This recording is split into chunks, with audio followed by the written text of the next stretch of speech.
Stakings is 'n kragtige instrument vir werkers om beter toestande te eis. Maar het jy geweet dat nie alle stakings is gelyk onder die wet? Kom ons kyk na hoe die wet op arbeidsverhoudinge onderskei tussen beskermde en onbeskermde aanvalle.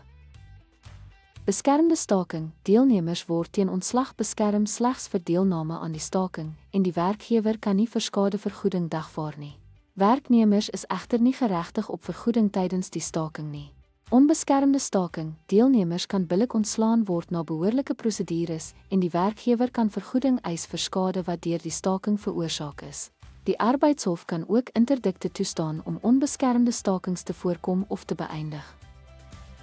Ten slotte bied beskermde stakings wetlike beskerming aan werknemers, terwyl onbeskermde stakings werkers blootstel aan dissiplinêre stappe en finansiële aanspreeklikheid.